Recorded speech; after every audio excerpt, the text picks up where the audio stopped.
ওই কোর্টটার জন্য কেসটা আরো জটিল হয়ে গিয়েছিল। যদি এসিপি স্যার ওই কোর্ট থেকে সাইফ আলী জেট্টির খোঁজ না করতো, তাহলে আমরা এই ডিলটার ব্যাপারে কিচ্ছুই জানতাম না, কিচ্ছু না। হ্যাঁ শালুকে স্যার। ও, তার মানে আপনি বলছেন স্যার যে শার্প শুটার যে ক্রাইম সিন থেকে ঋতুর উপর গুলি চালিয়েছিল সেখান থেকে পাওয়া আঙুলের ছাপ সেই ক্রাইম সিনের সঙ্গে ম্যাচ করছে যেখান থেকে আমরা ভিকু আর কাল্লুর লাশ পেয়েছিলাম। Okay sir, thank you. তার মানে ঋতুর মার্ডার কেস আর ও দুজন আন্ডারকভার এজেন্টের মার্ডার কেস, এই দুটো কেস পরস্পর সম্পর্কযুক্ত নয় তো? সেটা তো দয়া স্যারের খোঁজ পাওয়ার পরেই বোঝা যাবে। আর দয়া স্যার কোথায় সেটা এই ড্রাগস ডিলাররাই বলবে।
তোমরা কিন্তু আমাকে ধরে একদম ঠিক করোনি।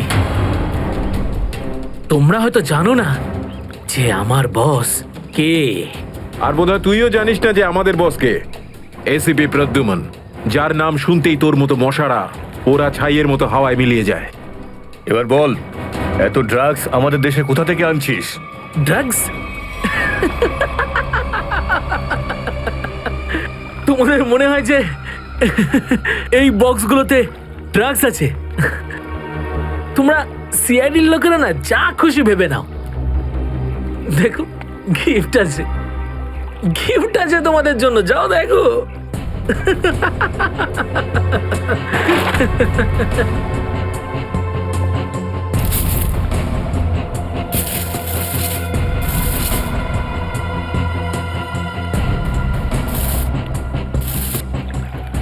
স্যার, পেটিগুলোতে ড্রাগস নেই, সবকটা পেটিতে এই অস্ত্রগুলো ছিল। আরে এটা তো কিছুই না, এই দেশে আরো কিছু অস্ত্র আসতে চলেছে। প্রতিটা রাত দীপাবলি হবে আর প্রত্যেকটা দিন রক্তের হোলি খেলা। কি বলি তুই? কি বলি তুই? যতবার তোদের মতন হনুমান এদেশে লাফালাফি করবে না, ততবার সিআইডি তোদের বাঁদর নাচাবে, বুঝতে পারলি? এখন জেলে চলা, নিজের মৃত্যুর জন্য অপেক্ষা করতে থাক, চল। মৃত্যু তো দয়ার জন্য অপেক্ষা করছে, আর কিছুক্ষণের অতিথি মাত্র, মরে যাবে ও। কি বললি তুই? কি? কোথায় দয়া স্যার? বল কোথায় দয়া স্যার? দয়া কোথায় আছে তার উত্তর তো আমার সঙ্গেই শেষ হয়ে যাবে।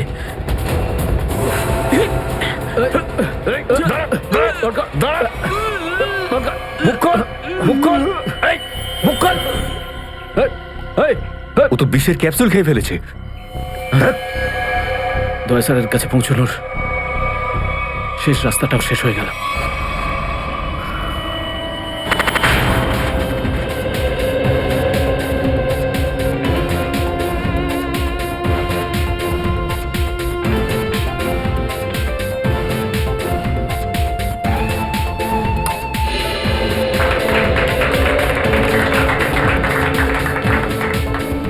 আমি আপনাদের একটা কথা আরো বলতে চাই, আমাদের কোম্পানির শেয়ারে পুরো 40% লাভ করেছে।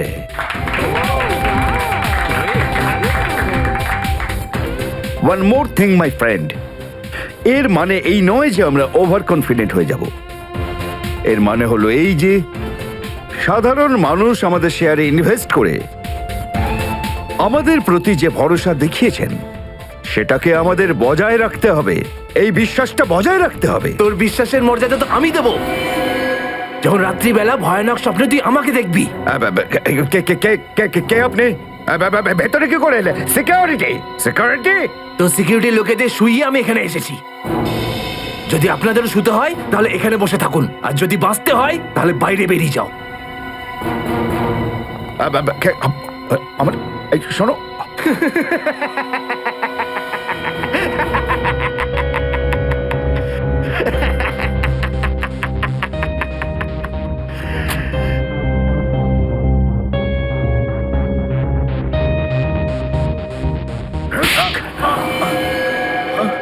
কি হলো বস, আপনি কি আমার অ্যাক্টিং পছন্দ করলেন না? তোকে বলেছিলাম না অফিসে কোনোদিন আসবি না। এই অফিসটা হলো আমার মুখোশ। আমি চাই না তোদের জন্যে আমার সেই মুখোশটা সবার সামনে খুলে যাক। কি বুঝলি? যে আপনি মুখোশ পরে আছেন। আর সরি বস, সরি। কি এমন জরুরি কথা যার জন্য সন্ধে পর্যন্ত অপেক্ষা করতে পারলি না? বস, সিআইডির লোকেরা সমস্ত হাতিয়ার বাজেয়াপ্ত করে নিয়েছে, একটা সিঙ্গেল গানও রাখিনি ওরা।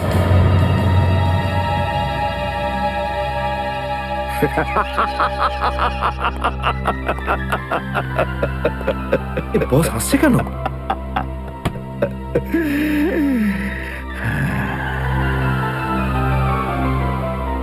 নিভে যাবার আগে প্রদীপটা দপ করে একবার জ্বলে ওঠে। ওই সিআইডিরও এবার নিভে যাবার সময় এসে গেছে রে। লাফাতে দে, যত প্রাণ চায় ওরা লাফাক এখন। এদের শেষটা তো আমি করে ছাড়বো। সিআইডি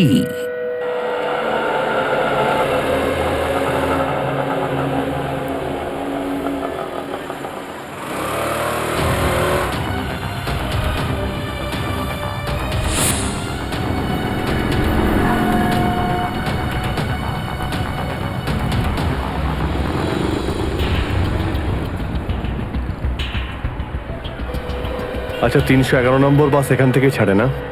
হ্যাঁ হ্যাঁ ঠিক। কাজ হয়ে গেছে? হ্যাঁ হ্যাঁ হয়ে তো গেছে, কিন্তু কেউ যেন জানতে না পারে। আমার চাকরির প্রশ্ন আছে। আমি আছি তো, আমার উপরে ভরসা রাখুন। ফাইল দাও। দয়ার আর আমার দুজনের ফোন রেকর্ডস আছে তো এতে? হ্যাঁ। ঠিক আছে, থ্যাংক ইউ। ওয়েলকাম। তেজা, নিকেতন, জয়, এরা প্রত্যেকেই আমাদের আন্ডার কভার কপ, কিন্তু একের পর এক এরা মারা গেছে।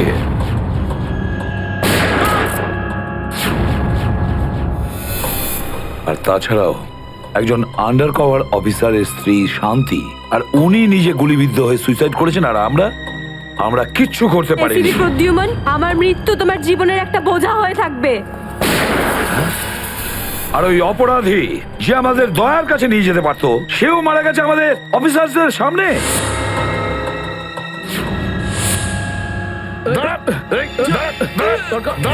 কতটা লজ্জার কথা এটা, কতটা লজ্জার ব্যাপার।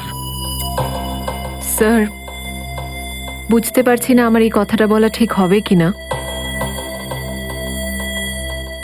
কিন্তু ব্যালিস্টিক্স রিপোর্ট অনুযায়ী দয়া স্যারের যে গুলিটা লেগেছিল সেটা অভিজিৎ স্যার চালিয়েছে। শ্রেয়া, আমরা এটা ভালো মতো জানি যে দয়া স্যারকে তুমি খুব কেয়ার করো, কিন্তু একটা রিপোর্টের ভিত্তিতে বারবার অভিজিৎ স্যারকে দোষী প্রমাণ করা এটা ঠিক নয়। যেটাই ঘটুক সচিন, অভিজিৎ আমাদের থেকে কিছু না কিছু লুকোচ্ছেও আমাদের কাছে। প্রথমে ওই প্যান্টটা, রক্তমাখা প্যান্ট। এই প্যান্টটা আসলে কার? আমার। আর ওই যে গুলিটা, যেটা সোজা দয়া শরীরে লাগে। স্যার, হতে পারে যে অভিজিৎ স্যারের সত্যি কিছু মনে নেই। তো ওর যদি মনে না থাকে আমরা কি করব? যখন আমি বললাম যে তুমি ফিরে এসো, তখন কেন আসলো না? তাহলে মুখের উপরও ফোন বন্ধ করে দিল। স্যার কিন্তু অভিজিৎ স্যার দয়া স্যারের ওপর কেন গুলি চালাবেন স্যার? ওনার কাছে কি মোটিভ থাকতে পারে স্যার? মোটিভ আছে স্যার। কি মোটিভ থাকতে পারে? আসলে রঘুর কেসটা মনে আছে আপনাদের? ওই রঘুর যে ম্যাটারটা ছিল ওটা? হ্যাঁ স্যার, গত সপ্তাহে আমি আর দয়া স্যার ওকে ধরতে গেছিলাম। শ্রেয়া, রঘুকে যে কোনো অবস্থায় জীবিত চাই আমাদের, যাই হোক না কেন। Don't shoot.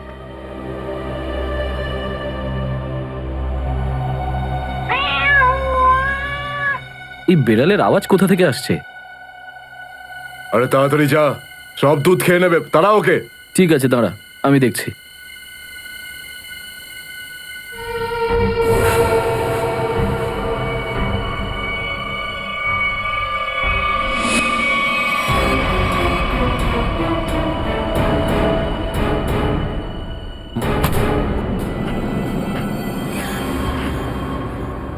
আরে ও এখন এলো না কেন? ও বিড়ালটাকে তাড়াতে গেছে নাকি সেটাকে পোষ মানাতে গেছে? যা তো, তুই গিয়ে একটু দেখে আয় তো। ঠিক আছে, আমি কি দেখে আসছি।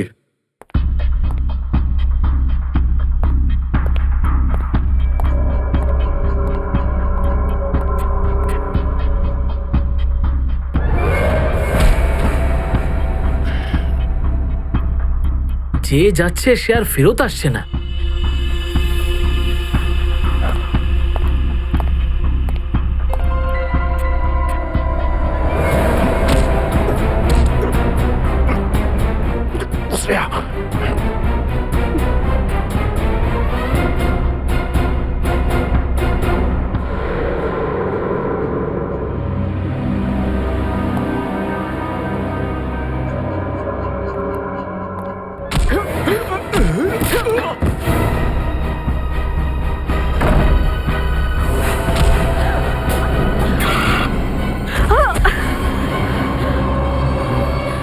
সিআইডি লোকেরা কোনোদিন শুধরবে না। নে মর। তোকে তো এবার মর।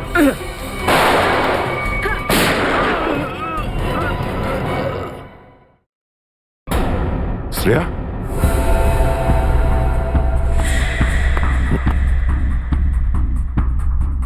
ও নো, এ কি করলে তুমি Shreya? He is dead. I am sorry sir, ও আগে আমার ওপর গুলি চালায়। ও শ্রেয়া, আমরা একে জ্যান্ত ধরতে এসেছিলাম। এ বেঁচে থাকলে এর সঙ্গীদেরও ধরতে পারতাম আমরা।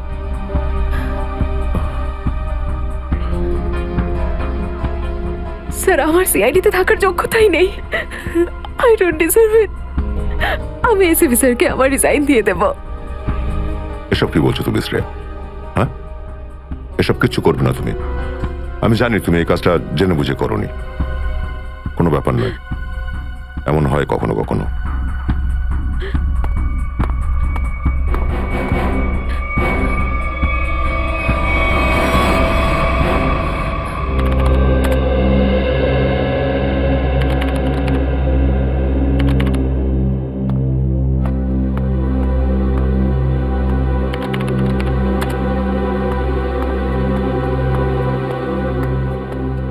শ্রেয়া, রঘুকে তুমি কেন গুলি করেছো? স্যার, স্যার আমি ওর উপর গুলি চালাতে চাইনি, কিন্তু কিন্তু ও ও আগে আমার উপর ফায়ার করে। আর নিজের প্রাণ বাঁচানোর জন্য আমি ওর পায়ের দিকে এম করলাম, কিন্তু গুলি গিয়ে ওর বুকে লাগে।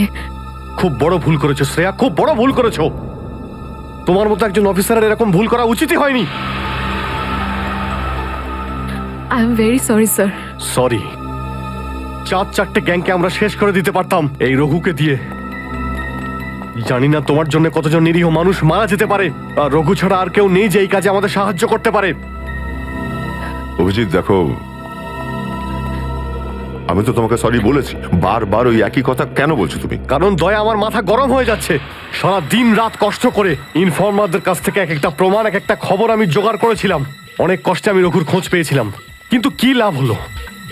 একটা গুলি, শ্রেয়ার একটা গুলি সমস্ত প্ল্যান শেষ করে দিল, আর কয়েক হাজার দেশবাসীর প্রাণ ওর জন্য বিপদে। প্লিজ অভিজিৎ, এই কথাটা আমিও ওকে বলেছি।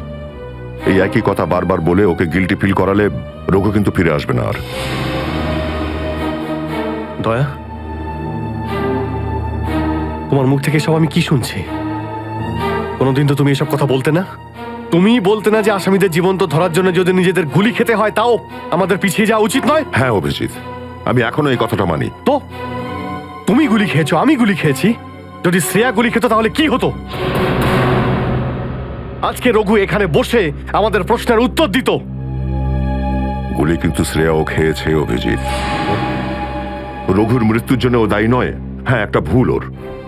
Please, for God sake, close this topic. ঠিক আছে, একটা শেষ প্রশ্ন। শ্রেয়ার জায়গায় যদি অন্য কোনো অফিসার ভুল করত, ফ্রেডি, সচিন, পুরবী, তখনও কি তুমি এটাই করতে? কি বলছো অভিজিৎ? কি বলছো কি তুমি? ডিউটি করতে গিয়ে এতটা ভুলে যেও না অভিজিৎ, যাতে কাছের মানুষ মনে কষ্ট পায়।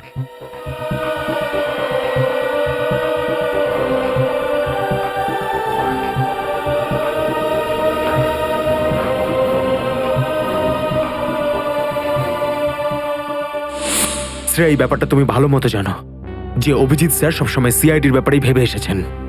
উনি দুটো কড়া কথা কি বলেছেন তোমাকে, যার জন্য তুমি ওনাকে দোষারোপ করছো? স্যার, আমি ওনার উপর দোষ দিচ্ছি না। আমি শুধু এটা বলছি যে হয়তো হয়তো এটাও একটা কারণ হতে পারে যে অভিজিৎ স্যার দয়া স্যারের উপর গুলি কেন চালিয়েছে। অন্য কোনো কারণ আছে? এমন কিছু ছিল যে ও বাধ্য হয়েছিল, যে কারণে অভিজিৎ দয়াকে গুলি করেছিল। পার্থর দেওয়া মোবাইল রেকর্ড অনুযায়ী এখান থেকে আমার মোবাইল থেকে দয়াকে মেসেজ করা হয় আর দয়াকে এখানে ডাকা হয়। হয়তো এখান থেকে আমাকে আর দয়াকে ওখানে নিয়ে যাওয়া হয়েছিল যেখানে কাল্লু আর ভিকুকে গুলি করা হয়েছিল।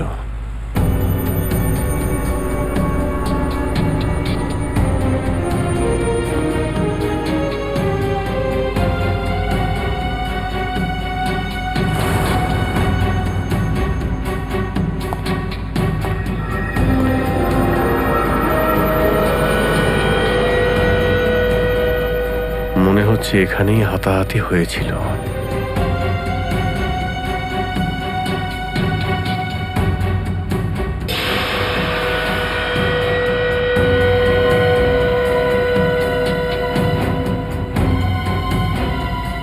সোনার দাঁত, রক্ত লেগে আছে।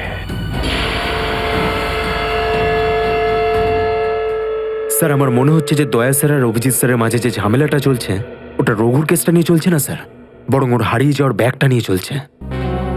হারিয়ে যাওয়া ব্যাগ? কোন ব্যাগটা? স্যার, আপনার তো মনেই আছে যে দয়া স্যার আর অভিজিৎ স্যার রাকা নামের একটা গুন্ডাকে ধরতে গেছিল। আরে টাকাটা তো আসল, আগের বারের মতো নকল নোট তো আর নয়। দরকার হলে একটা একটা করে নোট গুনে দেখে নে ভাই। আমাদের গ্যাং বারবার বেইমানি করে না, বুঝতে পেরেছিস? করবিও না। যদি আমাদের বস জানতে পারে না তাহলে আমাদেরকে ধরে ধরে গুলি করে মারবে। কি করে নেবে কি তোর বস? হ্যাঁ, সবাইকে ধরে ধরে গুলি করবে। দেখে নেবো, সামনে ডেকে পাঠানো ওকে। ঠিক আছে, আসতে দে। আমাদের বসও কোনো হাতে চুরি পড়ে নেই, বুঝেছিস? লাস্ট তো এবার তোদের সবাইয়ের পড়বে রে। সিআইডি মারো দে দুজনকে।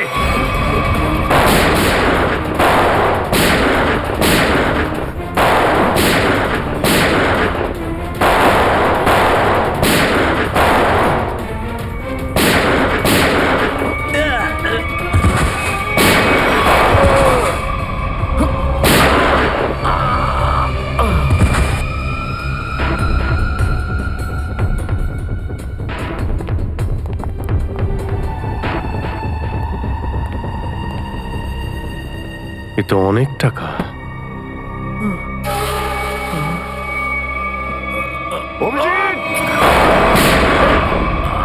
দয়া, তোমার গুলি লাগলো? না না, কিছু না, গুলি ছুঁয়ে বেরিয়ে গেছে।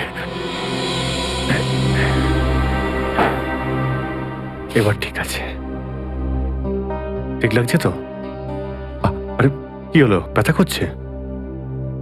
আরে তোমার মতো বন্ধু পাশে থাকলে ব্যথা কিসের? একটা কাজ করি, তোমায় আমি একটা অটোগ্রাফ দিয়ে দিই। কিন্তু কেন?